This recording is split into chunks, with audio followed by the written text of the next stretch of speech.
Bridge Nation, good afternoon. Welcome to the Public Eye. This is a program which links Jamaicans in spirit, Jamaicans of lineage all over the world. That's our purpose. We feel that those who love this country, those who identify with our aspirations, are important parts of our pilgrimage, our national journey. And therefore, on the Bridge 99 FM and on its related stations, we reach out with the public eye, talking about the affairs of this blessed country, talking about how we can craft the solutions, how we relate to the rest of the world, how we comport ourselves in this blessed island. The WhatsApp number is 876-551-5782, and the studio line is 876-676-4996. I'm Ronald Thwaites. I've been in broadcasting for over 50 years. I've had a stint in public service too. And the Honourable Pernell Charles is a co-host, a man with a pedigree of trade unionism and close to a half a century of public and government service. We join you. We have many differences of background and of perspective, but we have one abiding care and love, which is for the good of the people of this country, wherever you are, however you react and interact with this land. Remember that you can download the mobile app from the Android Play Store and the Apple Store. It's called The Bridge 99 FM, an experiment, more than that now, a young institution in Jamaican radio. Thanks for being with us. In the program today, Ambassador Curtis Ward will join us. He's a retired Jamaican diplomat. Well, is there a prospect for Caribbean committee? I hesitate to say unity, but you know, the world thinks of us as one group of people. That's becoming very apparent. We depend upon each other in many respects. We're trying to forge transportation links, but the tendencies and in fact the very inherent nature of nationalism seems to keep us apart. What are the prospects? What are the history? And can Ambassador Ward, who lives in the United States, can he explain to me some of the contradictions in the United States foreign policy now? How can they be criticizing and fighting against Russian invasion of Ukraine while they're supporting the genocide, the Holocaust in Gaza, in the Palestinian territory? There's a lot to talk about on foreign affairs. You'll hear a particular perspective on the public eye. And then after that, Dennis Chung joins us. He's a noted economist and also a sports savant. He's the General Secretary of the Jamaica Football Federation. He spoke about the need to improve productivity in the public service of a small island nation like ours. How do you do that? How do you do that when we're so imitative of our past traditions, which didn't always inure towards productivity? And much more to come on the public eye. So, Mr. Charles, welcome. Well, Ronnie, you know, I'm such a what do you call it? Pro-activist. Pro-activist, yes. Of our Jamaicans who are all over the world. Yes. And I think that it would be a good thing for you to invite some of our Jamaicans abroad to speak to us. Indeed. To tell Jamaicans how they are making it. Yes. How they have made it. Yes. How they're in a position to help them here. Yes. Because I don't think that many of even families yes. can appreciate some of what families are undergoing abroad in order to take care. You and I, who have studied abroad, yes. In fact, you are more fortunate. You have both studied in both the United States and in the United Kingdom. I concentrated mostly in the United States. However, I am well aware of the diasporas, people who have left here and are doing so much for us here, both family, friends, and even people in the community. Let's talk to them.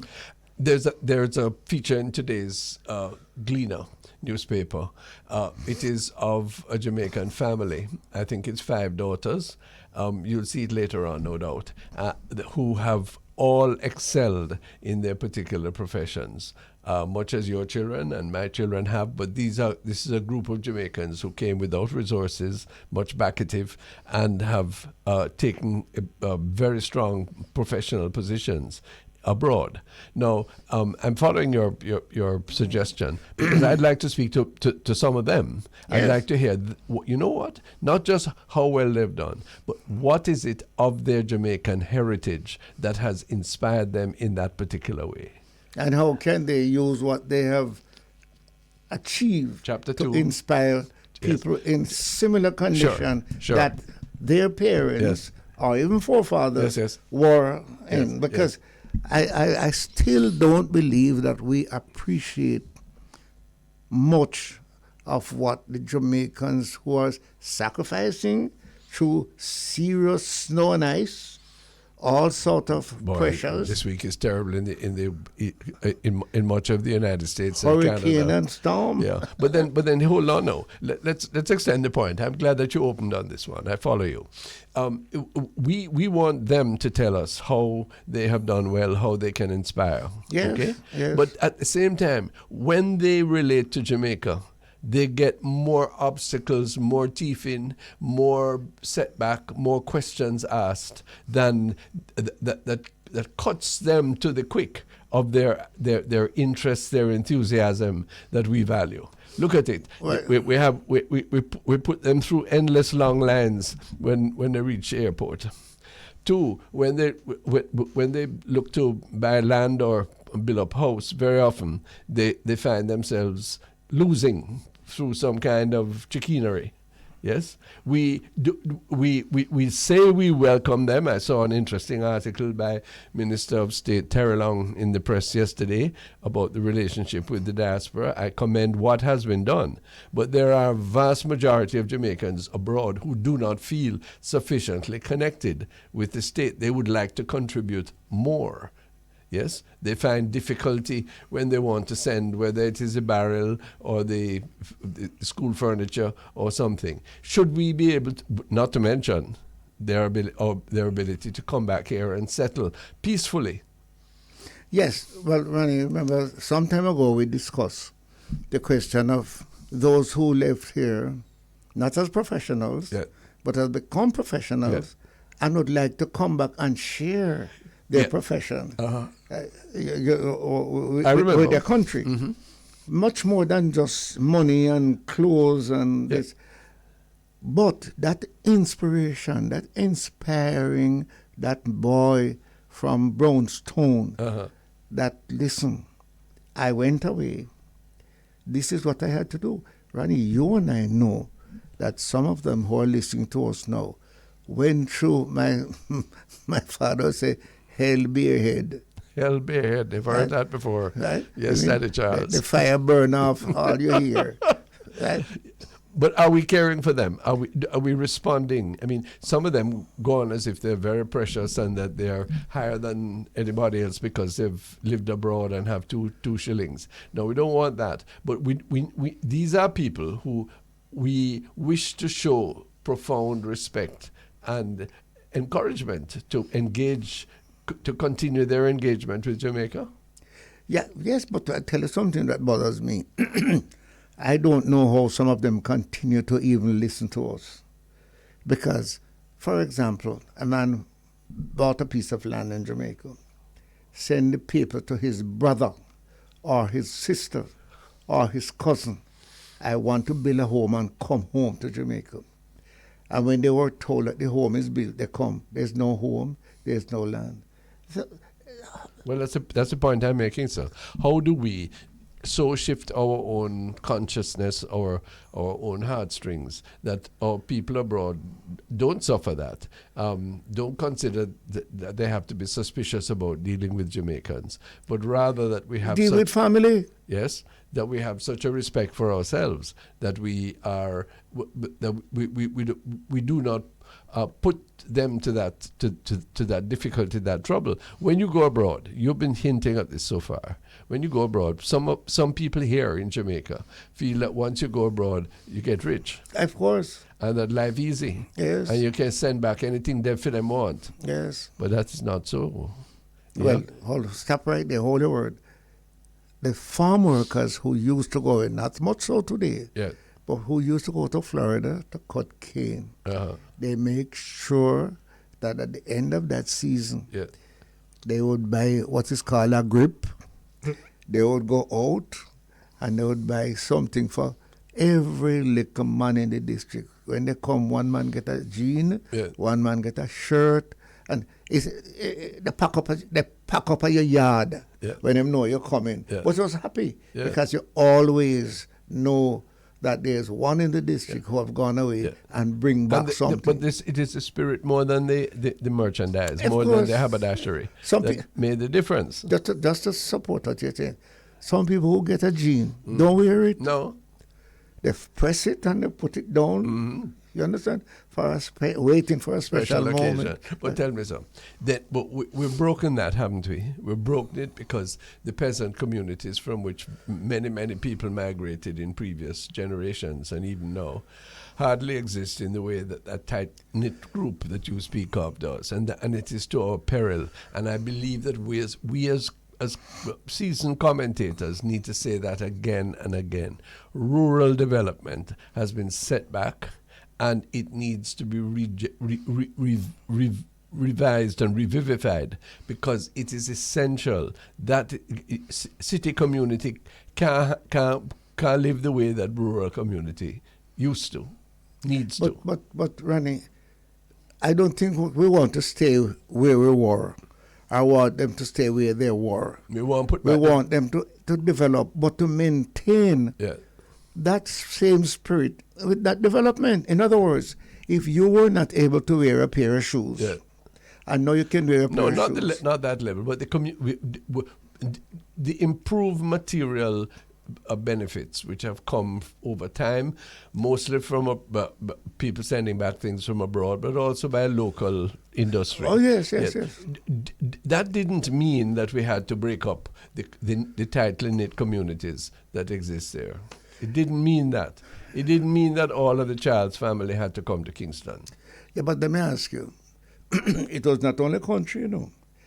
There were Jamaicans all over Jamaica. Yeah. Kingston, as well as St. Ann, as well as Trelawney, who were connected to somebody who was going away. Sure. Or somebody who had gone away. Yeah. Or somebody who had been away is sending back for somebody here to come, to reunite family. Because they have found something there that they can do and take care of somebody here. Yeah. Now, what we have lost, what I don't know, is has that string been broken? No, I don't. Well, to some extent, but it still happens, and the way that certainly the immigration law in the United States works, it has as its first premise the reunification of families, but it takes a long time, of course. I understood that over a particular year, it's not recently, it's probably about 2015, I saw a figure that 150,000 Jamaicans in 1 year applied for a visa to go to the United States. Well, would you like to know how much it is now? Because many now more. You have to go to school, and you have to do this, and you have to sports, and you have to do this. So that's not the triple. But no, well, but then what we're facing then? Look at where this discussion is taking us, Pernell. It is taking us to an understanding that you started off with an appreciation of the person in the diaspora, but what we're coming to understand is a vision of our future, where everybody in Jamaica has somebody in the diaspora, and many, many more people in the diaspora have people who are connected out here. Yes, and therefore it is the sinews of this symbiotic relationship that we have to see how we work it out in the future. I've always thought that this needed to be a big concern of government. Not that government can micromanage the life of the person in the Bronx and the person in Lime Tree Gardens, okay, or Macedonia, but it is important that we have clear relationships we want more Jamaicans to invest in Jamaica. Yes, we need to tell them on this program that where you can get 1% and 1.5% for your money in the United States or elsewhere, you may be able to get 6% or 7% here. We want to encourage them to be seen as bringing what will be domestic capital here for us. Yes, different from the foreign guy who invests here but wants to take everything out. Well, Ronnie, the government needs to come into this. Yeah, man. Because the government needs to recognize that family relationship is still there. Yeah. Now, what do the family need to do more for Jamaica? They need certain government action. When you send a barrel to Jamaica, you don't want to hear that it's sitting down on the port. No. When you say you want to help a school, and when the teacher send back come tell you they didn't have the money to take out the things that was sent. In other words, you need the authorities. Facilitation. And we've done something in this regard, you know. I know something has been done. Yeah, but not enough, it seems to me. Yeah. And it's not a question of elevating people who have gone abroad to any higher standard than you treat your local people. In fact, we want to level up, not level down. Yeah. Yes? And so it is. These are things that we need to pledge. Of course, there's another big element to this before time runs out on us. Is the provision in the Constitution that forbids people who are the citizens of other countries, Of some countries. not Commonwealth countries accepted, cannot sit in the legislature. Cannot participate in the political system at the parliamentary level. What do you feel about that? No, totally opposed to it. Me too. Totally opposed Now to it. look at that. Because Look at that. Here you have. No, but Ronnie, in fact. But two different people coming from entirely different perspectives, and we agree on this. But I tell you one more. Tell me one more.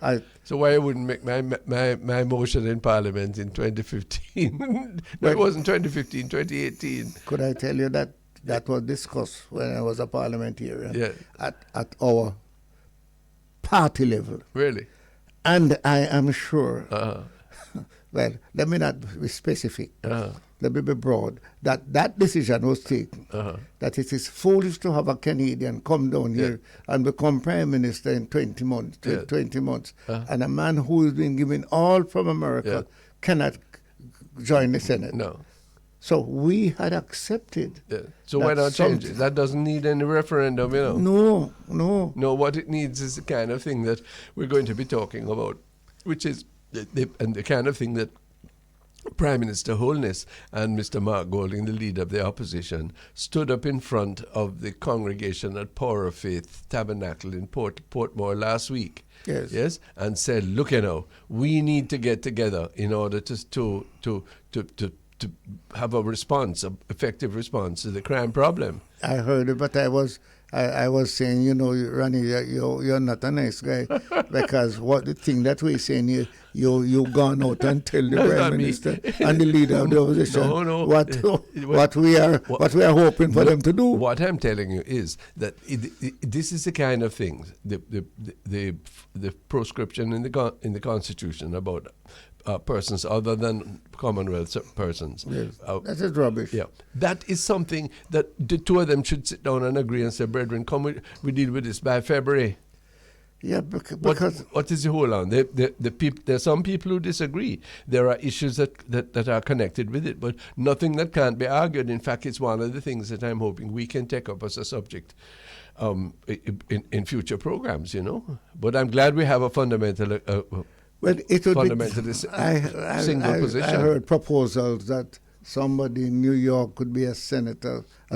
To me, how do you come from New York to Senate every Friday, or every Wednesday? You know, there's a way that it can be done that you spend a period. Yes. You know. But this is key. But all right, so let's begin the discussion now, just for 5 minutes before we welcome Ambassador Ward. What did you think of the declaration and position put forward by our two party leaders? Under God, before this congregation, in an atmosphere of prayer, the two of them say, look, we believe that it is time to get together. At least they didn't say anything more on the question of crime. They didn't say at least, but on that big issue. Well, when I saw what you felt? You felt cynical, or you felt happy? No, I felt that you were undermining me because what you did was you discussed that with me.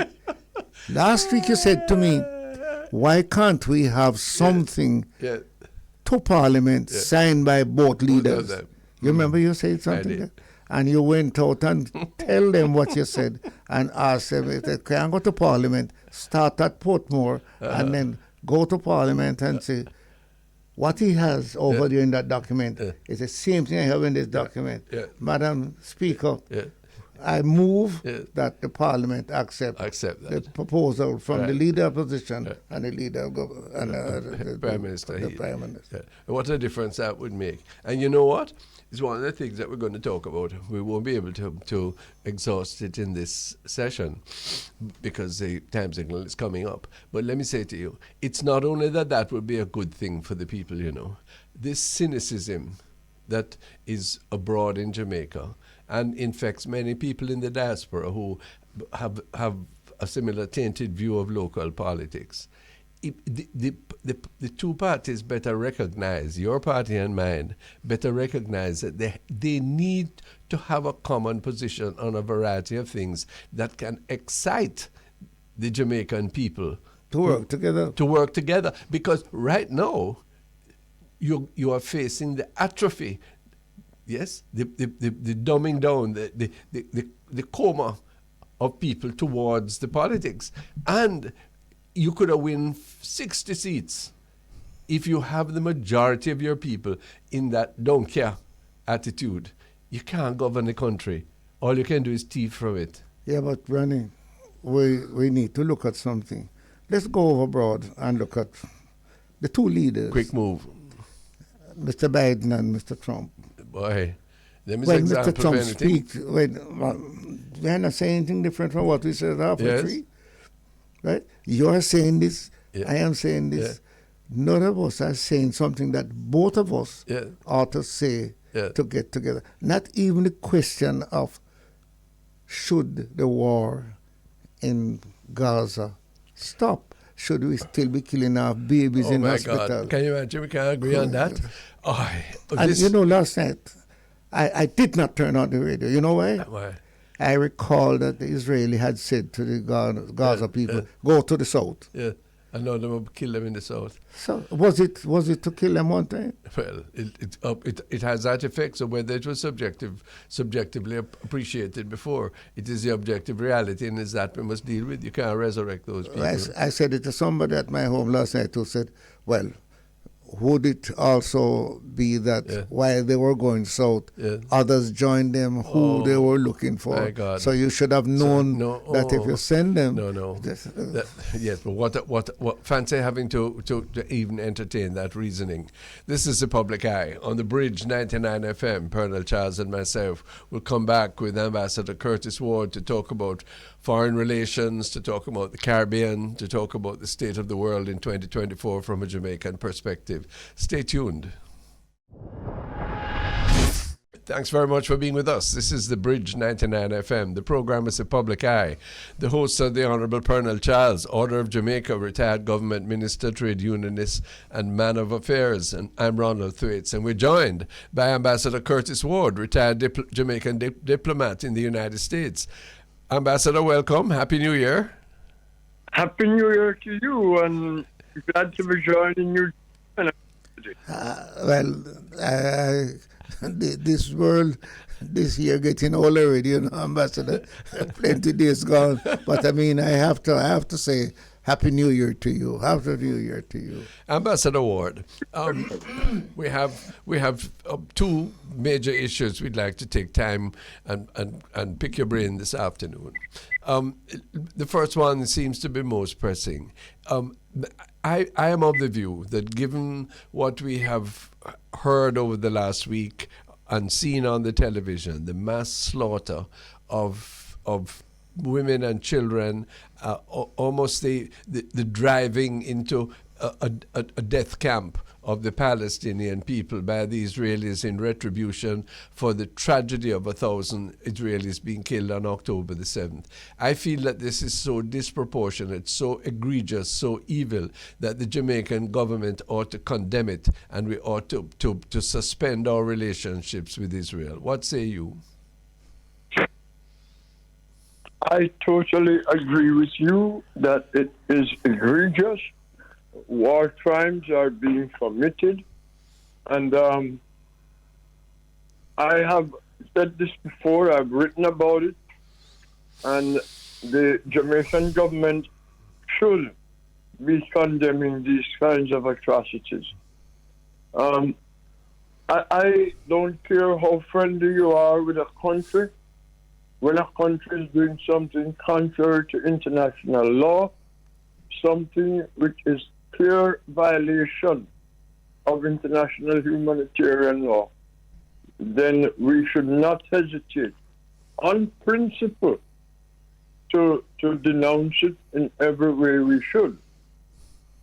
I don't believe, however, that severing diplomatic relations is a way to do it, because once you sever diplomatic relations, you lose whatever possible means of direct communication that you have with the government.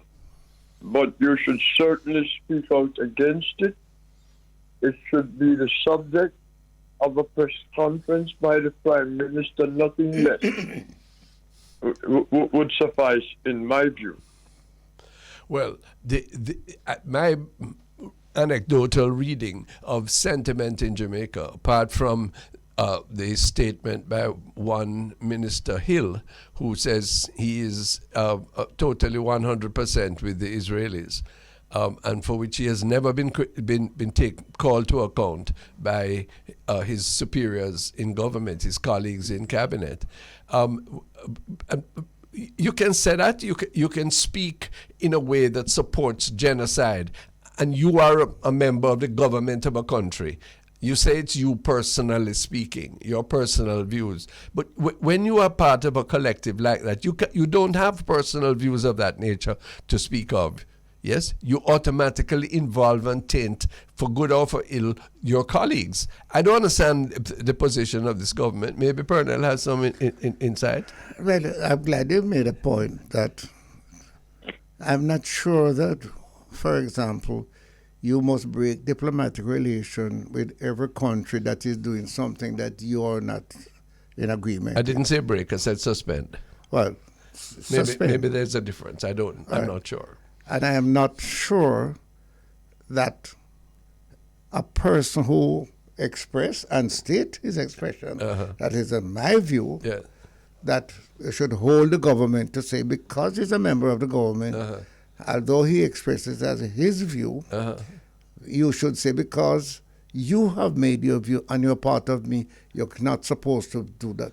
No, it might be a slim thing. Very slim. But it reflects on the government. I would at least like to hear the Prime Minister say, look here, that may be his personal opinion. Oh, yes. But I want to tell you that we do not stand for children having to have their feet or their limbs amputated without anesthesia, which is what we are reading, Ambassador Ward, on the CNN tracker right now as we are talking to you in Gaza. This is inhuman. There's no basis on which the politeness and inhumanity can coexist.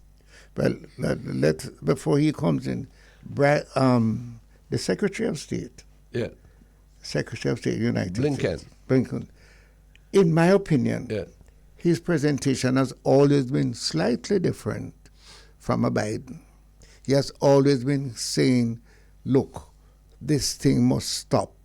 He has always been saying, you cannot be killing babies that way. But him, same one, his country, his government is giving the Israelis the guns and the ammunition to do that. It gets back to what you have just said. Here is one man out of the administration who is speaking like us, but the administration is going another way. So frankly, I treat the American administration with the same skepticism and, in fact, deep distress as I do the Jamaican. Mr. Ambassador Ward, tell us what you think. Well, let's begin with the statement by the cabinet minister. He is 100% behind Israel. He is 100% wrong. It's immoral to take that position. And you're quite right. The prime minister, who is head of government, who is the ultimate authority in that cabinet, should have renounced it from day one. And it is still not too late to do so. And he should still do so.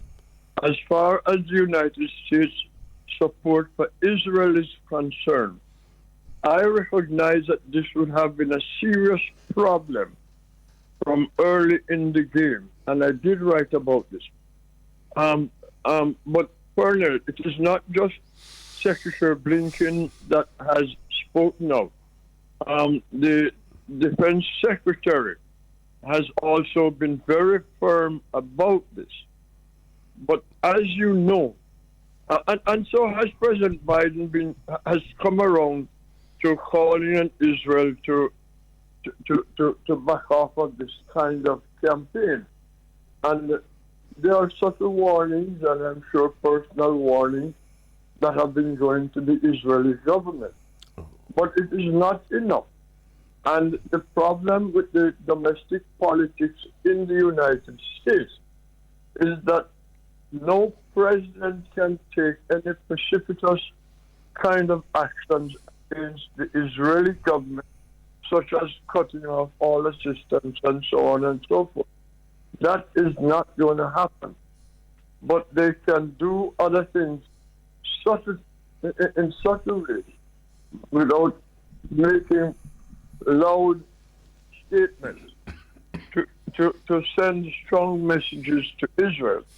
And one of those messages would be, I think, what the Secretary of State is now doing in the Middle East, meeting with all the countries in the Middle East, so that Israel will understand that the solidarity that Israel expects with the United States is not as strong as it has been. And don't believe that when Blinken is out there, he's doing this on his own. He's doing it on behalf of the Biden administration. He has the imprimatur of President Biden himself to do whatever he's doing. And also, we must also recognize the fact that Blinken is himself a Jew.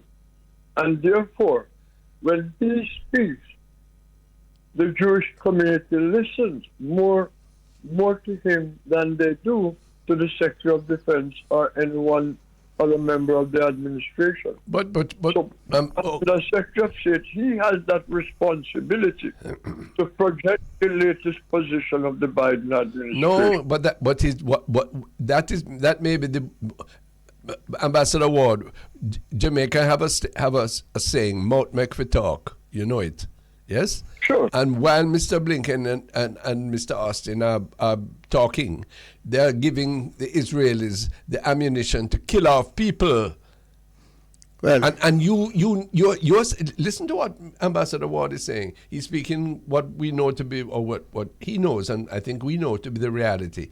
The power of the Jewish lobby and the dedication to the inviolability of the state of Israel, which we agree with.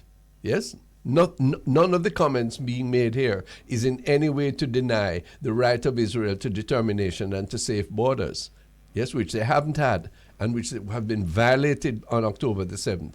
But nothing of that could possibly warrant, justify, give moral strength to the kind of genocide that is taking place in Gaza now, where they are bombing the very last hospital in the area of Gaza that they in fact told people to go into.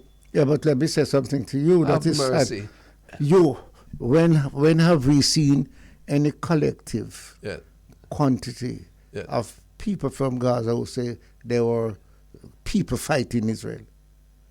I haven't heard. We haven't heard of that. No. But we have heard of the sick people in the hospitals. Yeah.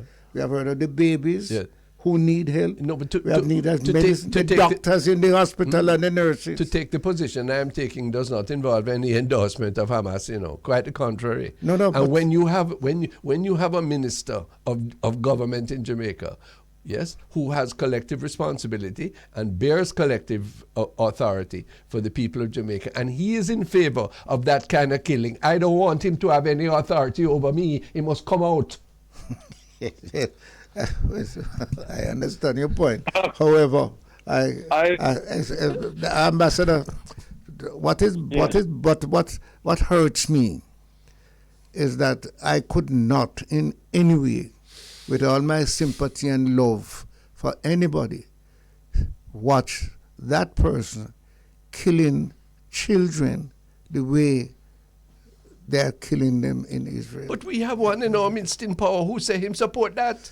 And we are asked to treat as our best friend and to keep our mouth and do not criticize either those who are doing it or those who we have closest association with, the great United States, who are in fact egging them on no matter what them talk.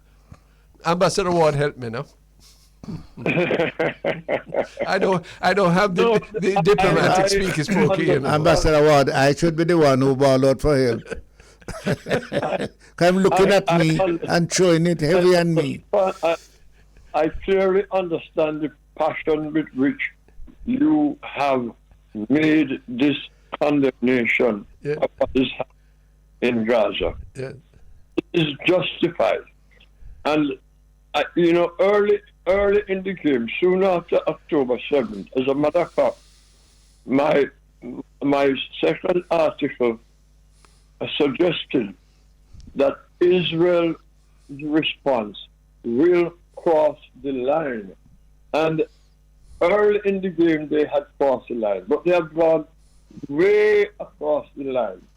What the humanitarian disaster that has occurred in Gaza, based on the Israeli response to October 7th, is unbelievable. The Secretary General of the United Nations has now declared that Gaza is uninhabitable. Yeah, which is exactly what was intended. Ben Gvir has made it very clear that what he's hoping or expecting is that the Gazans, the Palestinians, will be decanted into Egypt or wherever else they want to go, west of the South Pole, and that they don't.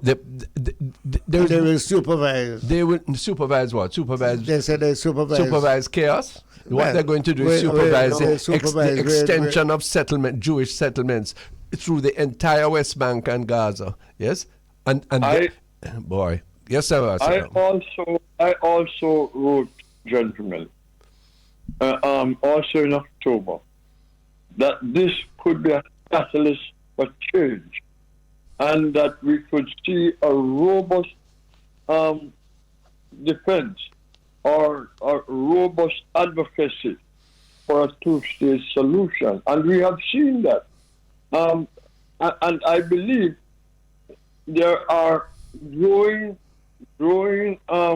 support in Israel for that two-state solution. And there are growing unhappiness, disgust, I would say, with Netanyahu. There was before the war started. But I think now there are many in Israel now who are saying, stop the war and get the hostages out of there. There are many in Israel who are turning against the Israeli government. And if this was not a wartime government, it would have fallen already. And so, going forward, Netanyahu and his right-wing ilk will not be interlocutors in terms of finding solutions. No, but they will have set their hand. They will have set their hand. The entire Palestinian territory is a wasteland. Who is going to pay for its recovery? Who is going to which material power, or I want to say spiritual power is going to resurrect the bones of those in the mass graves that we see every night on the television? My God, we can go to the moon. We are sending up a satellite to the moon today. Yes, but we can go into the moon, and want to go to Mars, but we cannot stop the slaughter of our own people over what? But when I made a point earlier. I don't you understood what I was trying to say. I haven't seen Israel made any presentation of one enemy to them, one soldier who have been killed. They have had some losses. They have had some losses, but nothing. No, I'm not talking Israeli. Palestinian. The soldiers have been killed, but not in great numbers. Yeah. Right? Yeah. I mean, a lot has been made over the captain who have died. Yeah. But the thousands of people who have died, they haven't presented them as soldiers of Hamas. They say that they are what Hamas is so embedded and infiltrated that They kill off the babies so that when they grow up, they will not be. Well, and that babies going to come back. And that in the same house as the baby is, there's a Hamas man hiding in some tunnel or shooting out of some window. I mean, and when they kill off the baby, you can't find the man. Oh my Lord! But so what? He move away as a spirit. Well, there is no justification for it. Absolutely no justification. No, but why is the Jamaican government silent? Why is the Jamaican government silent? What mix up are we in that we who find a voice? Yes, my God, remember Hugh Lawson Shearer in 1968 at the United Nations. Remember Edward Seaga and Norman Manley and the condemnation of apartheid. Yes. And then now, and so many other instances that I could mention. And we sit down and watch this massacre, yes, of human beings made in the image and likeness of God like us. And we keep our mouth. Yeah, but Randy, sometimes you open your mouth and you just nice. Hey. No. Yeah, at least, no. You know what it would do? At least you make a noise. No. I'm not saying that our protest or our action can stop what is going on in there. But what it can do and what it must do is to embed in the minds of Jamaican people and Jamaican lovers who live abroad, like Ambassador Ward, that we stand for principle. That, as Marcus Garvey said, we have a backbone, not a wishbone. Ronnie, let me say this. We have seen an erosion of defense of core principles in our conduct of foreign relations over the years. Oh. There has been erosion. Mm-hmm. But now we have reached a point where Jamaica has lost, in my estimate, all moral standing in the world. What? If we can't, as a nation, stand up for a humanitarian cause as devastating as this Israeli reign upon the Palestinian people, if we can't stand up against that, there is nothing in this world that we can stand up against with any moral authority. Nothing. Ambassador, are you saying that? Mentioned. Are you well, saying? in 1959, when Norman Manley led Jamaica into a boycott against apartheid South Africa, our governments over the years have stood on certain core principles. We have expressed concerns for humanitarian situations, and we have advocated for ending of humanitarian crises from day one. And why haven't we been so silent now? But it is worse than just being silent. Not being able or to find the moral authority to rebuke a cabinet member who has clearly stepped over the line. If our Prime Minister can't do that, what moral authority do we have in a vote or otherwise or any statement before the United Nations. What authority do you have? What you're saying, you want the Prime Minister to tell you what he told the minister. No. What he, we he don't know wants. what, we don't know what he told the minister. No, hold on. You are saying that the minister's statement is a statement on behalf of the government. No. And the minister stated clearly. No. Hold on. So how the Prime Minister must now come and say what? Look here, people who are in positions of authority in cabinet, right, have to be of a certain caliber, you know. It can't be a group of Lego beasts who can say anything they please, but nonetheless run the country and spend free money and decide who has liberty and who doesn't. So when somebody steps out of line and says something that is inimical to the morals and the standards of the entire people, then who in charge for him must say something. Or others who are around like you must say something. No, my voice doesn't carry what Prime Minister Holiness do. And no, I don't. What is frightening in this interview? I don't say. I don't. Both sides of it, you know. But indeed, both sides have been called in all kind of names. Jamaicans here and abroad. Allow me to say something on that, Bernard. Yeah. The Prime Minister is the head of the government. When a cabinet member speaks, a cabinet member reflects the interests of the government and at all times defends the interests of the government.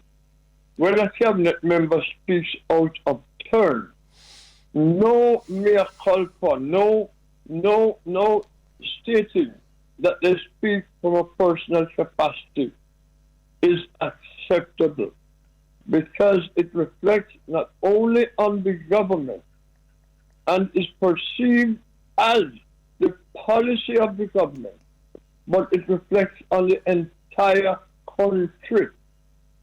Because when a cabinet member speaks on other issues that are contrary to the government's policies, they are immediately rebuked. Sometimes they are kicked out of the cabinet or face some form of discipline. This transgression by a minister of government cannot be more egregious and cannot be more worthy of condemnation and rebuke and discipline by the Prime Minister if he retains authority and control as head of the government. I want to ask Pernell a question. Past Prime Ministers of either party have taken action where action is needed. You think Buster would ever allow any minister to make such a statement, Sir P? Sir William Alexander Bustamante, national hero, first Prime Minister of Jamaica. In other words, and I have no doubt that other Prime Ministers have rebuked their members. But you are saying that you don't want the rebuke to go to the member. You want it to come from them for the rest of us to know. But the rest of us are the ones. The rest of us are involved. The rest of us are subject to the cabinet of this country. You know, they hold great power. You can't. No, I mean, either benefit or hurt from what the cabinet and the cabinet members do. They are accountable to the people who voted to put the government into power, and the government represents all of the people of Jamaica.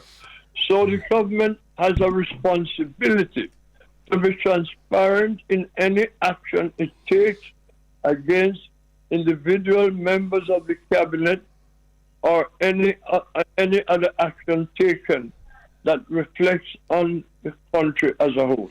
Sir Alexander would have sent Lady B for the letter right away. So there's no doubt about that. Would ask her. It's become already. Did she? Anyway, apart from that single instance, Ambassador, and before we go on to our next subject, why do you think the government is reticent? Our government is reticent to make a clear denunciatory statement as to the disproportionality of the response of Israel in relation to the Palestinians. Why do you think? Is there some? What is there? Minister Hill, when he spoke, made some askance reference to fundamental Christianity, that he's in favor of Jesus Christ. Therefore, I don't wish to misquote him, but I gathered something like that. But that can't explain the government's silence on this matter. It is outraging the conscience of the people of Jamaica that we who have plenty talk cannot stand on principle, so that we at least vindicate for ourselves that which we stand for in this matter. So are you in a position to say that Mr. Hill can use his religious point? You have no objection to that. But where what he says, take the other side. That's the side you want to get rid of. No, because that religious position has no logic to it at all. It is a misquoting entirely. Because you are a Christian does not mean that you're in favor of Israel. Because you're a follower of Jesus Christ does not mean that you favor the Jewish people. Oh, there are principles of humanity, principles that are Christ-based principles that could never allow that. Ronnie, let's conclude by saying, as far as I am concerned, I've heard words from the Minister of Foreign Affairs stated clearly that what is going on, the government of Jamaica would like to see an end of it. Mm-hmm. Strong enough for you? Well, that's strong enough for you when you see what's happening every night? No, but I don't know that you can talk strength. Well, no, and you can't if you don't have it in your heart. No, but your heart, but the word, your heart, if you have it in your heart, it can't help you if you have it in your mouth. well, so the two are connected. I don't believe that. Ambassador Ward, the last word from you on this, and we go on to something else. Well, I was about to suggest that the relationship between Prime Minister Honis and Netanyahu has been kept top secret by the Honis administration. We saw a vote when former President Trump decided to move the U.S. Embassy from Tel Aviv to Jerusalem. We saw a condemnation in what is it? UNICEF? There was a resolution. Yes, there was. I don't remember the agency now. One of the UN agencies. Right, to maintain Jerusalem as a city for all religions. Yes. And to reject it as a heritage, and to reject the idea of the Israeli capital in that city, which changes the dynamics of the whole thing. Of Jerusalem. And Jamaica abstained. Set of cowards, unprincipled cowards. The first signal that there was something afoot between the prime ministers of both Jamaica and Israel. And soon after that, the Prime Minister of Jamaica was invited to Israel, and he went to Israel, and he entered into certain deals which have not been explained in any clarity whatsoever to the Jamaican people. And since that time, we have seen other votes by Jamaica. Equivocal. Abstentions, failure to vote, and so on. And because of the response of the Jamaican people to this misfeasance and nonfeasance of the government, we saw an abstention on the latest vote. Ambassador, you are an ambassador, and I will just say there are certain things in diplomacy. There are certain things that diplomats do that are not necessarily public. There's some diplomacy in diplomacy in democracy. Diplomacy in what? I'm talking about the diplomats. There are some Yes, things, some diplomatic things that are done. You do it in secret? Well, Colonel, yes. there are certain things, there are many things in diplomacy Yes. that are not made public. Right. I'm talking about here a prime minister of Jamaica taking a foreign trip, meeting with the prime minister of another country, having discussions on items, issues of interest to both countries, spending taxpayers' money to go on this trip, and coming back to Jamaica and failure to report to the Jamaican people on what issues were covered that were beneficial or had justified the trip in the first place. We have not seen that. And that is what I'm talking about. I'm not talking about private diplomatic conversation. I'm talking about where the Prime Minister, who represents the people of Jamaica, going away at taxpayers' expense on a foreign trip and coming back to Jamaica and not saying to the people, not giving any justification for that trip, except some very unclear, ambiguous statements. And that's why people keep asking what kind of deals that were made that were not beneficial to the country as a whole. Deals that may be personal or otherwise, that cannot be disclosed to the people of Jamaica. These are the concerns we all have. Yeah, Ambassador There was a time when ministers, Yeah. when prime ministers return, they have the news conferences. Sure. At the Yes. And I recall one that you might not have known because you were too young then. Yeah, When I was too young. when Okay. Michael Manley Uh-huh. flew with Fidel Castro Yeah, to wherever he went. yeah, And when he came back, we were giving him hell yeah, that Fidel turned him into a communist. Yeah. And he looked at me and said, Pernell, why didn't you think I was the one who turned Fidel? it's good. It's good to have some laughter there. Ambassador Go Ward, to break. help us. Go to break the line. Yes, indeed. Thank you for that. Help us on. As a reminder, that was another line summit. I believe it was in Algeria or someplace like that. Okay. Yes. And Michael got a free ride On Fidel's plane. saving Jamaica the taxpayers' dollars. Oh, I see. Well, no, memory is good. Ambassador Ward, we want to turn to Caribbean issues for a few minutes with you. Many of our audience, we are told, are sympathetic to Jamaica, but of our Caribbean citizens of other Caribbean nations.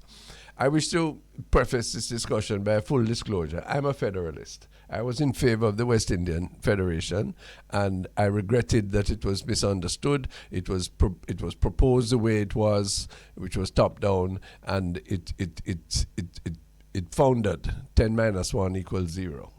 Remember? Eric Williams, after our referendum. What is the state of the Caribbean project, the Commonwealth, the CARICOM project, as you see it from your vantage point now? First of all, is it a relevant question, or is it one that has been decided long ago and we've all gone our separate ways and we talk to whoever we'll talk to when we please or when the test match is playing? Or are there things that we should strive for in terms of regional committee during 2024 and onwards? Well, let me say this. The Caribbean integration movement has been dormant in many respects. But I can't list the many the several agencies, regional agencies, that have been playing important roles across the entire Caribbean. Impact, the one dealing with regional security, has been doing tremendous work. Really? No, that's the one dealing with health. Yeah. During COVID, we saw how effective they were in terms of negotiating on behalf of the entire region to obtain vaccinations and so on and so forth. And there are others. There are a number of others. There's a maritime security group. There are a number of them that are functional, what I call the functional bodies of CARICOM. The problem we have is with the political body of CARICOM. That's where the problem lies. And much of that is in the fault because of insularity and the lack of political will to cede a certain amount of sovereignty for the collective benefit of everybody. We see failure in COFCOR, which is the Coordinating Forum on Foreign Policy, led by Jamaica. We see failure in that. We see where decisions are taken by the foreign ministers. And then Jamaica, or any other country for that matter, would go on their merry way in a different direction. Those are based on political will, self-serving interest, insularity, and so on. And egos is also a defining factor. We no longer have a dominant leader throughout the Caribbean that has the respect of all the other leaders. And so Jamaica used to have that role on foreign policy. Is that really so, though, Ambassador? I mean, for me, insofar as I can speak for anybody else, the clear leader of the Caribbean is Prime Minister Motley. Very good. Well, speaking. She's the one. She's the one who takes the most forthright, humane, and progressive positions, and very mature positions on behalf of small island states. And she's regarded that certainly internationally. She's regarded in a way that the other prime ministers are not. I have no argument with that. But when you break it down, CARICOM has a quasi-cabinet with different heads of government having different responsibilities. Mm-hmm. And Jamaica has the responsibility to coordinate foreign policy for the region. And we have failed to do that in a coherent way. It is shambolic, it is chaotic.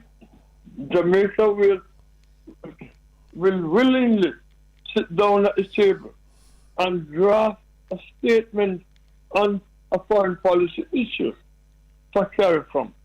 Jamaica will even deliver the statement, as we've seen at the UN, and do something contrary. We saw the issue with the candidature to the office of Secretary General of the Commonwealth Secretariat, and on and on and on. And where does it end? Is Jamaica prepared to regain the credibility we had as leaders on foreign policy issues? And one of them facing us right now is the situation in Gaza. So this is a big question before us and before the region. And every country in the region now taking leadership role. One of the... You saw Prime Minister Gonzalez on Guyana. Yes. Venezuela. Yes. You're quite right to say. Prime Minister Myanmar Motley on issues of financing for development, small island developing states, climate change, blue economy, everything. You name it. Energy security. There is a gap in that also. and each country seems to be going on their own direction. So there are a number of things that need to be brought back within the region for collective action. When the U.S. government have dialogue with us, unlike the Trump administration, all of the other governments that I know of have dialogue with us as a CARICOM group of countries. Yes, we have bilateral relations that spin off from our own bilateral conduct of international relations. But when it comes to issues affecting the entire region, most governments would prefer, most donor countries would prefer to deal with us as a region through CARICOM as an instrumentality. We have lost much of that capacity, and we need to get it back on track. But Pernell, I'm concerned that we are missing some of the advantages of regional integration. We opted out of the Federation when we thought that the other territories of the Commonwealth Caribbean would have leached on us and taken away what was rightly ours. The situation has changed now. Certainly in relation to energy, Mr. Charles, Ambassador Ward, Guyana is becoming the energy hub of this region. We do not have, or it would strike me that we could do better for ourselves, heavily import dependent as we are. We both in energy, in food, and in other areas, education. We could do much better if we had a closer joint relationship than we have allowed to happen over the past 62 years. What do you think? Well, we'll have to speculate. We'll have to speculate based on our interpretation of Commonwealth togetherness, working together. Where is it working? Tell us a group of countries that. Well, the European Union is very good. I mean, it has tensions and strains now, but the benefits of collaboration, and even then, that's not a good example because they are powerful economies. Yes. We are splinter economies. Sloughed off the continent by evolution and what have you. We were trying to do what a federation would have require us to do, but we have not done it. No. And go ahead, Ambassador. Really want to hear from you. A couple of things. You mentioned the EU. Well, you say the EU have stronger economies, but many of the economies of the member states of the EU were no better than the economies of Jamaica and other countries in the Caribbean. But their membership in the EU have lifted their economies to greater levels. Now to come back to our region, and you mentioned Guyana and the energy supply. Don't underestimate the impact that Suriname will also have, and Suriname is also a member of CARICOM. Forgot that, yes.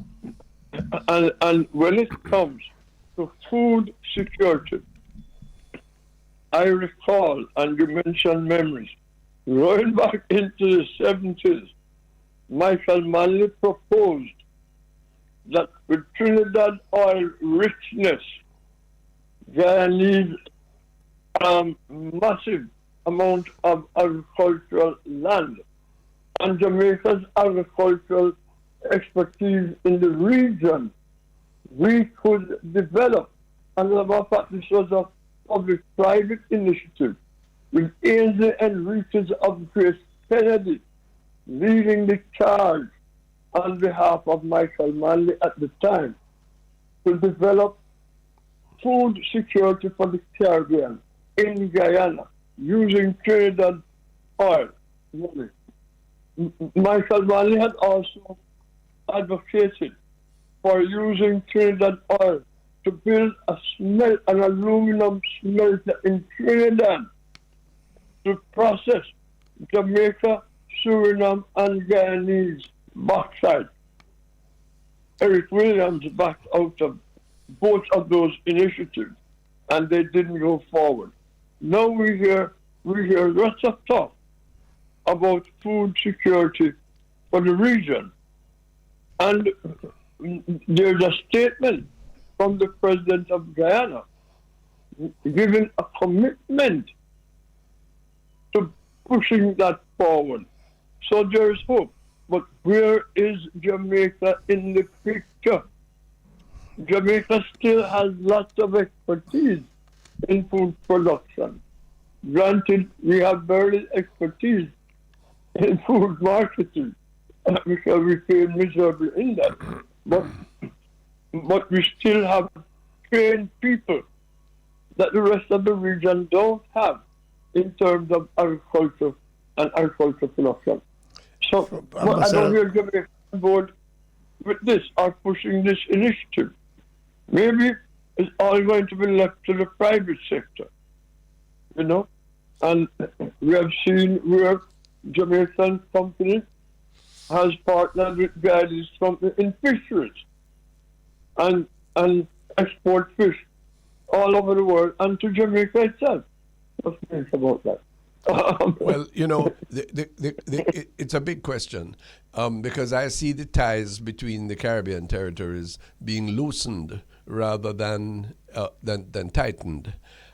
There are a few good signs. I noticed that, I mean, something as I don't want to say simple, but like the early introduction of direct flights from Kingston to Bridgetown in Barbados, the absence of effective, reliable, affordable transportation between the territories has been a big deterrent for any kind of joint venture. Now, if we had the will and if we could do this, my view is that this country, while maintaining all of our traditional friendships, needs to look south rather than north. Yeah, but absolutely. Yeah, but absolutely. The markets in the south are constantly growing, and we have manufacturers that can be marketed in the southern cone of the hemisphere. We have done a very poor job of that, and that is partially because our private sector relies so heavily on raw materials imported from abroad, and the taxation and duties on the raw material are almost prohibitive. Secondly, the cost of production due to high energy costs has also constrained our manufacturing. But we have to be far more innovative than we have been and take advantage of these markets. Don't forget, again, this whole idea of South-South relationship were born in the 70s. And for one reason or another, we have chosen instead to look to the north for our salvation. Well, there you are, sir. And, you know, I view with trepidation the likely prospect of a Trump presidency.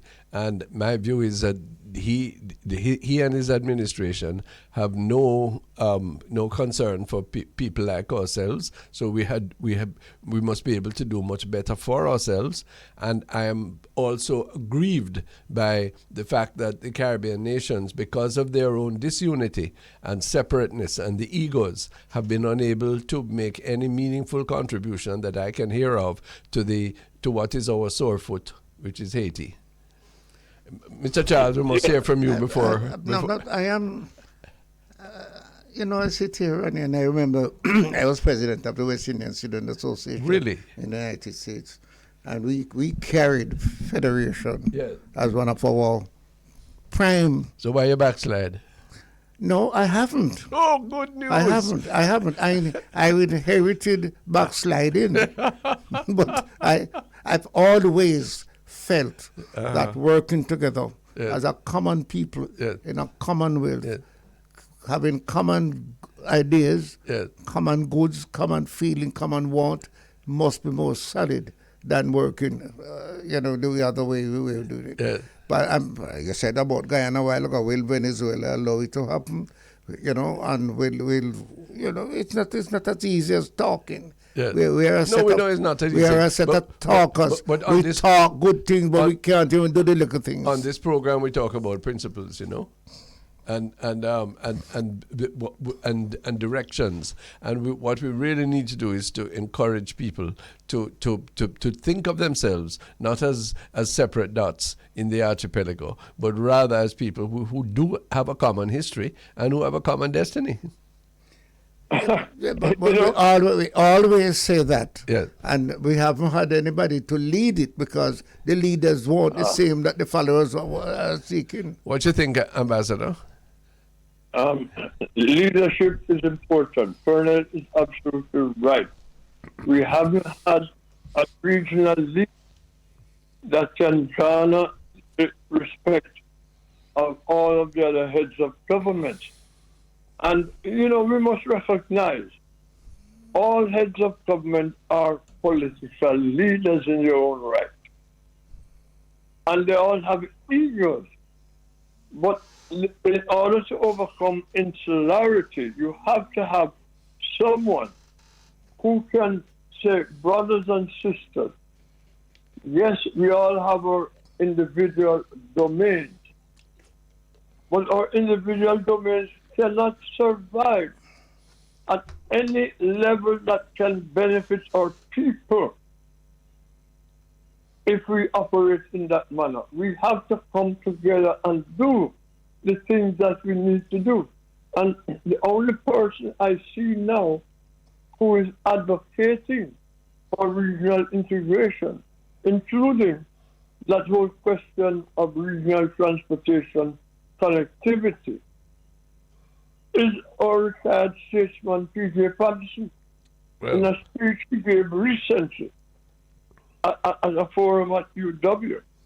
He talked about food security. He talked about regional transportation. Let me tell you, man, how do I miss Air Jamaica? Let me count the ways. We gave up Air Jamaica. I think that was a wrong move. I understood the bleed on our economy that Air Jamaica caused, but let me tell you, symbolically, it benefited the country more than it cost the country. And I think Ambassador, the Caribbean had the most beautiful presentations. We have the most brilliant lectures, brilliant performance, but we don't perform. So why? Ronnie, it is clear why.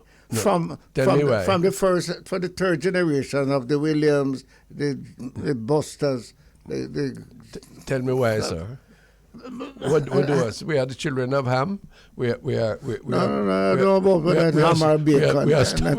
stunted.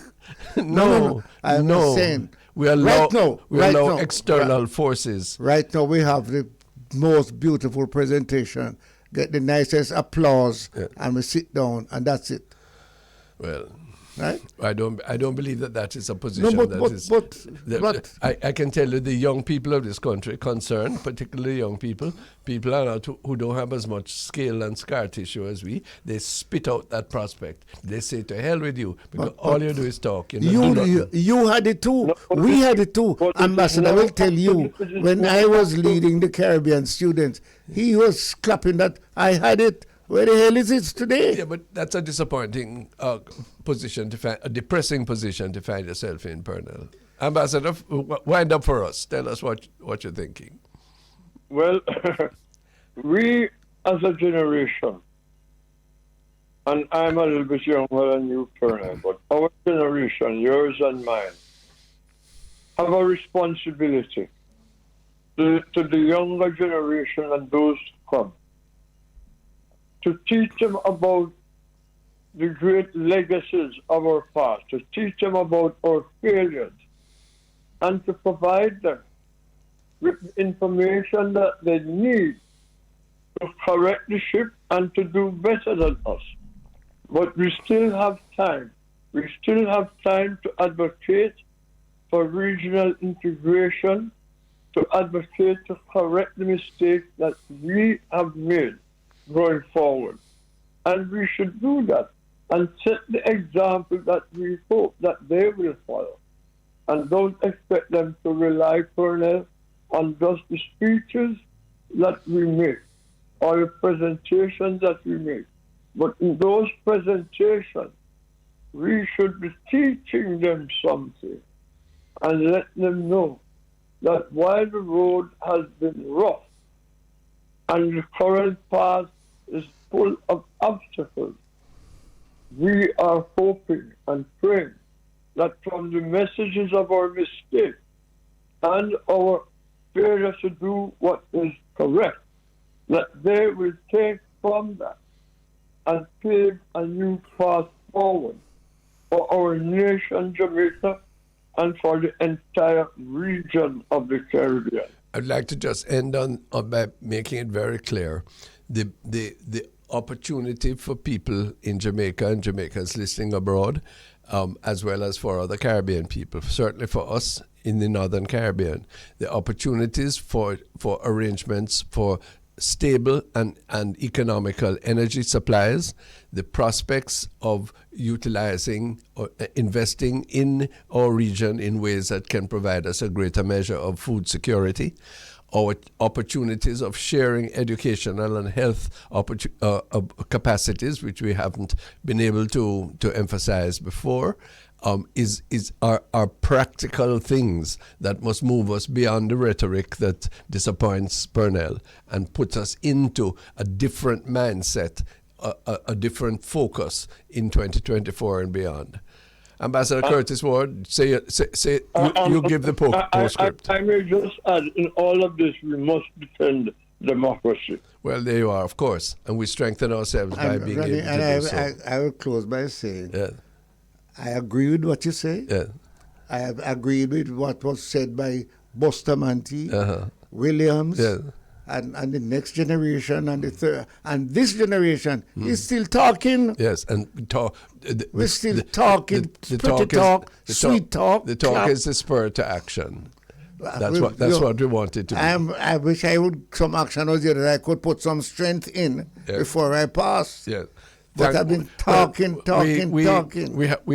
feel the same way as you do in that regard. Ambassador Ward, thank you so much for an extended interview with us. You explained so many things. We're grateful for your company always. See you soon. Always welcome. Thank you. This is The Public Eye on the Bridge 99 FM. This is a place where we pick issues of importance to Jamaicans all over, and we offer you the perspective and the contested views of the hosts and our guests. When we come back after the break, Dennis Chung, the accountant and economist, public affairs commentator, talks about the public service. It's wider than just Jamaica, you know. We have a problem of public service workers often not evincing the level of productivity that we require for the tremendous amount of money and effort that is placed in there. Is that a fair criticism? What can be done about it? Listen up. This is The Public Eye. You'll only get it here. This is The Public Eye on the Bridge 99 FM, broadcasting to the Jamaican diaspora, to the Jamaican people, and particularly those who by lineage or by love are connected with this blessed island. Dennis Chung, greetings. Hi, Ronnie. How are you doing? Where is your partner in crime? Is he there? He's very much present. Okay. I'm a little worried because I can't talk football with you. I noticed the girl who was heading our football and put us there. It's leading the world. Yeah. Well, I mean, you know, all good things come to an end our one day. Our captain is every game she kicks three. 3 goals. This is Khadija Shaw. Yes. Yes, Yeah. but football is a little outside of our remit with Dennis Jung today. I think that will have to wait for another kind of program. And I'm going to come to you because you know my granddaughter is a member of the team. Yes. Yeah, man. She, I know. she's not on it, and I want to see some kickings. Dennis Jung, you were quoted recently in the local press and as speaking to the need for greater productivity to come from our public sector. What did you mean? What is the problem that you were responding to, and exactly what levels and what indices of productivity would you want to see? Yeah, well, the productivity is not just the public sector. We need a productivity lift generally, right? And one of the points I was making, which a lot of people say, is the people. Jamaicans are not lazy people, Jamaicans are very hard workers, right? What I find that what has caused the productivity issue over the years, I think, is more to do with what our infrastructure is. And when I say infrastructure, I mean the laws that we have, and things like the transportation system, right? The general environment. Because one of the paradoxes we always try to solve is, when you take Jamaicans out of Jamaica and put them overseas, they do so well. And that's because they're encouraged to do well. Our infrastructure that we have in this country does not encourage people to do well. I mean, just getting to work alone in the days, right? In terms of the transportation system, having to worry about how your children are going to be picked up. In other countries, you have a good school bus system, right? Having to worry about the issues of domestic abuse, all those things that people have to worry about, I think impacts productivity, because you can't separate your life at work from what you live all the time. And that's what I'm saying, that the infrastructure needs to improve. So I use one example, for example, in terms of a hotel. If you look at the hip strip in Montego Bay, a hip strip in Montego Bay should be like the strip in Las Vegas, right? But because of how we have the infrastructure set up, we're not able to get the $500-$600 per night room. We're only able to get maybe a $200 and something $300 per night, just because of the environment that it is in. And that's the same thing that applies to our people. So it's that angle I was looking at it from. So while we're killing up ourselves every year about, the problem is the union and the people don't want to work. No, I think it's the environment that you put people in. Wait a minute. Causes them to have low productivity. But Dennis Jung, help me with something a little philosophical. Do you think that in Jamaica we make a clear correlation between effort and reward? I don't think so. Yeah. Okay. I don't think so. No. And that's part of the environmental issue that I talk about, Ronnie. Okay. Go ahead. Dennis, let's take a look at development structure from where we start to where we want to go. I still believe if you look back from where we are coming, even 10, 15 years ago, we are very far from where we were. Yeah. But we have not reached a half of our imagination. I heard you on productivity, and I'm a trade unionist. I don't recall ever go around the table and say to the management, look here, sir, what percentage have you done for this year? And they say 15%. Let me say to my workers who I represent, we want you to get 25% next year. How much are you going to give out of it? I have never sat with that in that environment. Really? No, that is where I should have. Yes. But that was never. It was. I don't care what you get. So we want X. Yeah. We want X plus. Well, this is it. That is the disconnect between effort and reward. And frankly, Dennis, so that you can respond, I was and am very critical of Minister Nigel Clark and the salary increases that have been given to the public service, and that's always a template for the rest of the society this year, because I have not heard one word about a commensurate increase in output as a consequence, as in relation to the increased money. Well, why did you think he decided to give the increase? Because he's seeking increased productivity. By itself, giving people more money will not provide more productivity. No, it is an essential ingredient, but it is not sufficient. I don't agree with you. All right, let's look at it. It's a major ingredient. Look at it. I can name you government departments now, and we're not picking on the public service because, as Dennis correctly says, it applies across the board. Yeah. Yes, I can tell you government departments where people are getting considerably more money. Yes, and their output is still way below par. Yeah, but why? Because we have failed to understand the central point of the very development that you, Mr. Charles, correctly raised in the argument that money is only one essential but not sufficient element in improving output, which is the only thing that can bring prosperity. Dennis, go ahead. So I mean, you both are correct in that. I agree with Ronnie that if you have the increase without the commensurate improvement in the reward performance program, then you're just going to make the situation worse. Where are the targets? Ronnie, there's nobody who I know who got an increase the other day who did not feel that they deserve it because they were doing more than that. That's the whole point. That's where now, Pernell, I think that you have a point, because I think that it was a good thing to put the increase out there, but at the same time, we should have had, and I've commented on this already, we should have had a system in place that recognizes the improved productivity that comes with this. Yeah, and because we don't do that, what we're setting ourselves up for is for inflation and for people to be worse than they were from even before the increase. It is easy to talk. No, we have to do more than talk. Randy, let me show you. It is easy to go. Let's take Factory 1, where you have 100 workers, and you go in and say, listen, we are going to give you 20% increase. How much percentage do you think you can increase the productivity to match that salary? Anybody can do that?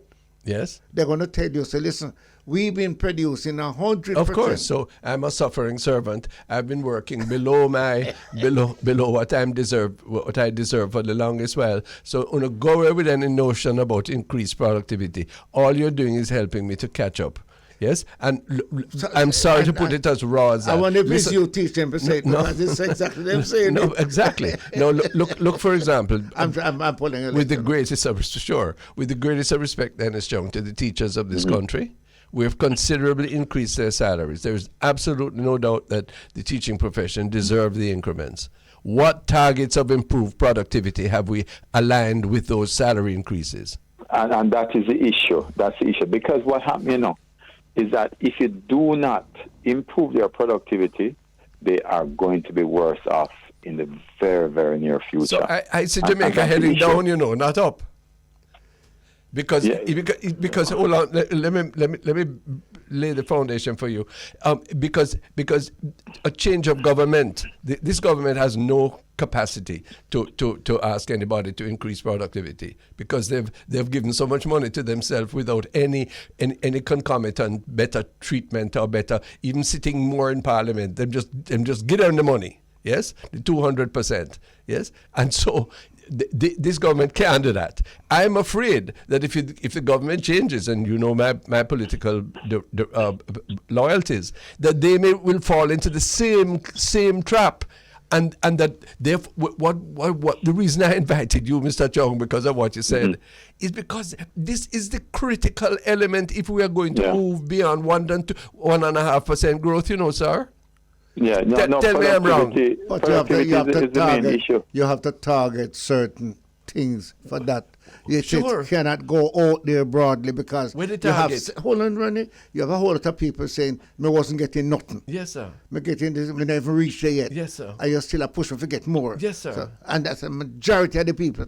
Yeah. Majority of our people are taking that. But Pernell, the reason why people say that, is because we are not providing them with any proper measurement. So a man will always believe that he's giving his best, even though, and you might be working very hard, But at the end of the day, are you achieving the measurements that is going to drive value? And that is what we're missing. We're missing those measurements. But I have no doubt, and I've seen public sector workers, I've seen private sector workers, and they work very hard. But at the end, and let me use an accounting philosophy for example. So at the month end, many accountants work hard, right? But guess what? They're still not improving their reporting timeline, which means that you're working, and another man who has some form of computerization, he's working half the time you are working, and he's producing his numbers in half the time that you're producing it. But then that is productivity. Sure, but then what you have is an excuse regimen now, where people are saying, "Don't ask me to accept your enhanced targets because I don't have enough technology behind me, or it's not my fault. The children aren't learning. It's the parents' fault." That now, Ronnie, comes back to the whole environment thing I talk about. Right? Are we providing the environment for people to thrive? Because, as I said, I've always wondered, how can Jamaicans not do well here and go overseas and do so well? Because they fall in an environment that they have to follow. They find a better working environment, better support for productivity. Okay. Yes. Follow me? And better pay. And Ronnie, Dennis and others years ago thought about the same thing. That's how we moved to piece work. Yeah. That's how we moved to contract work. So what's the answer then? Something very simple as punctuality. Yes? No. It's a culture that we have to get rid of. Punctuality lack of punctuality is part of the culture. I'm amazed at people who have had improved remuneration, who probably have had reasonable education, and who are telling me about working on their own time. Lovely thought, I would love to be able to do that. But at the end of the day, are they producing more to justify both the latitude of hours and the increased money? If they are not, we are fooling ourselves, and that is where I feel we find Jamaica in January 2024. Well, I will. Then it's all the word, because it was said, and I think it's proven, that many of the people who stayed home and worked from home to job were producing more. Not only. Why don't we measure it? Hold on. Why don't we measure it? Pernell, you see what you just said a while ago? You know one of the reasons for that? Yeah. One of the most fundamental things that we can do transportation to improve productivity in this country is a good public transportation. You have convinced us of that, Dennis. There's no doubt. Another element has to be something that we do not like, which is that of assessment. Yes. Evaluation. Yes. I worked in a particular area of public life, I needn't specify, where the annual assessment, of thousands of workers, 90% every year said that the performance evaluations came in as good or exceptional. But the output was way below that. But who could tell these people that they weren't doing the very best and getting the approval of their peers? And you found yourself in an utter stalemate, where people say, well, I've performed exception, they see my reference here, and therefore I deserve X, Y, Z, and this time off, and that perquisite, etc. And when you look at whether the picnic pass in the exams, or whether they're coming out as wholesome people, have it. Yeah, but Ronnie. Come on, man, come and talk raw and face it. Ronnie, when you say that to a person, and you see they don't have a computer, Yes, sir. they don't have Well, look, nothing to do. tired of the excuse, you know. Tired of the expensive excuse. Production Yes, sir. comes from a lot of input. Yeah, It's agreed. not just the manual input. Agreed, In sir. fact, Yeah. we're getting away from manual input. We're now going to the other. Yeah, but we're paying doubloon a joint. We're paying vastly more. How much extra billions is Nigel patting himself on the back that we have made available for the public service? That is one of the major selling points for elections coming up. Look what government has done for you. I concede all of that. You sit here and saying, yes, government has increased it, but I am saying, you never gave it. No. They never give it. No, No, they're giving for back. They never reach up where they should get yet. No, fine, that's fine. But at the end of the day, who is going to pay for it? How can increases in when you're going to catch up? When the cost is going, when the cost for working. God will come first. Well, don't expect to get increased No, that's why I don't see this country going anywhere Don't strong. expect to get increased productivity when your cost for productivity is that low. Gentlemen, I think that to be objective, I think that it's good for us to have this conversation, and this conversation needs to extend, right? But there are some things happening which I think can provide us with the impetus to move forward. But I mean, Ronnie is right. I don't think that we're moving enough in that direction. So let me start at Parliament, for example. The recent move, right, that we're saying that we're identifying and we're going to penalize people who do not turn up at committee meetings is a very good move. But it has to be sustained. It's not going to happen. But it has to be done. Yeah. If we don't start at that leadership level, then we can't expect anybody else to follow. Yeah. It's not going to happen. Parliament sits for what, 4 or 5 hours at most a week. Yeah. It was never other than that. No, we understand that. And you're all satisfied with it. But have we moved the country forward in the way that we need? If you look at the press over the weekend, Dennis Young, Pernell Charles, and you look at the scorecard which the journalists put up for the legislative year just of 2023, we should shame. I'm not exempting myself. I was part of a similar thing. But the production, we're not there. Yes, legislative production is different from. But who drives it? Who generates it? Well, it needs to start at that level. If we're having a conversation, and this is why I don't have a problem with the increases given, but we must demand accountability for the increase, because I think that politicians need to be paid well. Sure. You can't have them sitting there no. And not pay them well, but demand the accountability. Dennis, don't even say that to Randy. Come, let us say hallelujah. I will bet you right now, he cannot show you anything that he did with his salary and allowances past his constituency, past the hands, past the children, past the babies, past the gift. Listen, but don't make anybody fool I'm you. pointing out that politicians are not being paid. Hold on, Dennis, I want to say one quick thing, because maybe I've never said it before. Half of the politicians not giving parliamentary time. Where they had a time, they had a time gone working. They are part-time workers, many of them. Mm-hmm. Many of us who have other professions have never closed our profession. Mm-hmm. We run, leave Parliament, go and do it and come back. Right? Mm-hmm. So the point is this, that the system is broken. Overall of the things that is needed, is to sit down and say, what new instrument can come into our factory, new training go to these workers, and a percentage production point is put forth.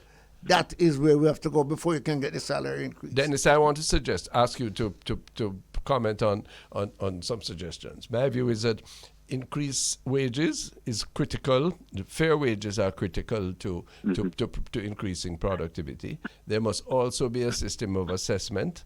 There must also be the setting of targets. There must be the provision of incentives, and there must be the reality of sanctions. Oh, I agree with that. And we have to have the support for it also, right? So that we not just talk about it, because that's what we do a lot in this country now. We talk well, right? But when it comes to the point of acting and putting things in place, because I remember when these increases were given, we said that we would have seen a system of accountability being implemented, right? I don't think we've seen it yet. You see it yet? Right. I remember being promised it when Dr. George Eaton many years ago was the consultant to public sector reform. And I don't see it yet. Right. So this public sector reform has been going on for a long time. And what happens, is when we don't do it, we cause more problems on people because inflation overtakes them, and they go back to the same low standard of living. Yeah. But Dennis, I am saying to you, when I was around the bargaining table, the employer, Dennis, was saying to me, we are giving out this in job work. Why? Because when I'm giving a job work, the value is for $20. Yeah. You have to do X to get the $20, and they do part time and overtime. They do 20 plus.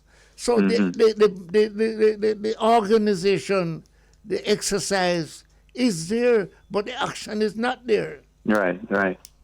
Well, is the way forward then to do just that, to provide job work, to provide contract labor, rather than something called a permanent employment? But that employment? is going on, no running. No, I it's understand a major that. part of every. But the public service, which was which is one major element. This is what Dennis have to tell us. But how is he going to help? The public sector has a system, Mr. Chong, of permanent employment. If I am appointed in a position, whether it is a teacher in a school or a police officer or a civil servant, unless the circumstances are most egregious, I will not be removed for my entire working life, whether or not I perform. Yes, and you are approving.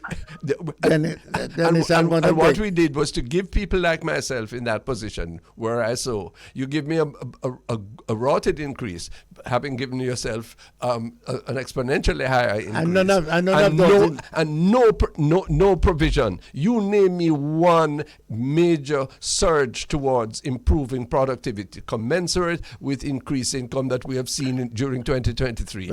Nil. Because the first thing that was said around the bargaining table, although you have increased my salary, it don't come up to what I've been doing for the past. I agree. I can agree with that, but at the same time, I have the hard word to say that, look, even if that is so, if we don't produce more indices of whatever it is, goods and services, all you're doing is setting yourself backwards, which is the essence of what Dennis Chong is saying. But Dennis will tell you the reason why over the past few years, men like Dennis would come up and say, listen, we have to get this job done. How are we going to get it done? How are we going to we'll give you X amount of money over time? Are we going to give you X for doing it this way? Because we started out wrong, and you can't start the race wrong and then change in the middle. Gentlemen, let me give you a glimmer of hope, though. Yes, right? Please. There is a fundamental positive that has happened over the past month in terms of the news that shows that we could move in that direction if we want. You see this thing about the current account surplus? Yes. That is very, very positive. Oh. Right? Now, we need to build on that. It can't be a one-time event. We have to build on it, and in order for us to build on it, we need to attack these same issues that we're talking about. What you have just said, Dennis, is the first time in any. I follow the news as closely as you do. is the first person I've heard say that. I haven't heard that from the halls of Gordon House. I haven't heard it from the trade union leadership or the private sector leadership. Yet that now we have a chance. It depends on how we use that surplus, and it depends on how we relate that to productivity. Yes? Well, we need to start talking about it, because if people not talking about it, we have to talk about it. Yeah. That is a silver lining that we have to take advantage of. I have a last question for you, just a while. Dennis, over the line, you must agree that productivity has increased. No, it's gone down. Oh no! Every year we're losing 1%. Ronnie, total factor productivity. There are some new businesses that come online. Some young women who have gotten together. No, sir, but a lot of it, productivity is not where it was. Dennis, the individual instances are so good, but the fact is that total factor productivity in this country has decreased by 1% every year since independence. The last data is that it has been decreasing, and every year since 1972, certainly, it has been decreasing, except for about 3 years in the 1980s. Well, but every other year, it has decreased. Well, this is. We need to send Randy go and measure. What did we do those 3 years? Ronnie, maybe it was when Purnell was there. That's what did we do those 3 years? I'm sure it was Dennis. I'm very, very certain. Dennis Chung, always grateful to you. Thank you for your time here. No problem. All the best. Right. Dennis Chung, Chartered Accountant, Secretary of the Football Federation, and close watcher of our national events. Well, sir, what a program we've had today. Yes. Yeah, but I still say to you, I was around the bargaining table. Nobody said to me, give them X amount and I will give you X plus one. No, because the management never asked. No, that. Because that is not the way the society is set up. Exactly. We're coming from the fact that me never get what I'm supposed to get from the beginning. So what you're giving me now can't even catch up to what me should get. And what the emphasis was on what you get, not what you're producing. And the sense of entitlement, the sense of deserving more, without necessarily relating to, because we've done the work already. Look how much generation you keep down people and you want to tell them to work hard and now forget this. Listen to me. I'm sympathetic, I know the history. I feel you used to teach me what to say, How much generation with their work. How much hours you spend here, and look how me just get. And when me get paid to go Friday, in other words, me can't go and go cook. Say, KFC have to cook for me. Indeed.